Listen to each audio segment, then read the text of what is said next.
Role. दादा, विधानसभेचं विशेष अधिवेशन संपलेलं आहे आणि नवीन अधिवेशन हिवाळी अधिवेशन सुरू होणार आहे. हिंदू रस्त्यावरती उतरलेले आहेत. काय नेमकी भूमिका आहे विधानसभेच्या सकल हिंदू समाजाच्या वतीने हिंदू न्याय यात्रेचं आयोजन संपूर्ण राज्यभर असेल भारतभर करण्यात येत आहे. बांगलादेशमध्ये हिंदूंवर ज्या पद्धतीने अत्याचार केले जात आहेत, हिंदूंची हत्या केली जात आहे, त्याच्यासाठी आवाज उठवण्यासाठी सर्व हिंदू समाज या ठिकाणी एकवटलेला आहे.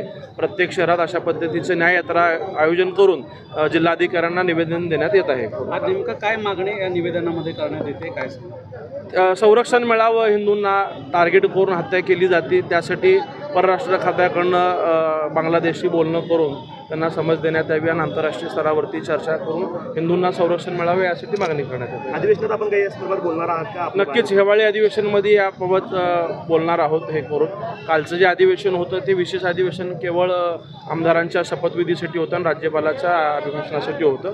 16 तारखेला नागपूरला अधिवेशन आहे, त्यामध्ये याबद्दल आवाज उठवणार होतो.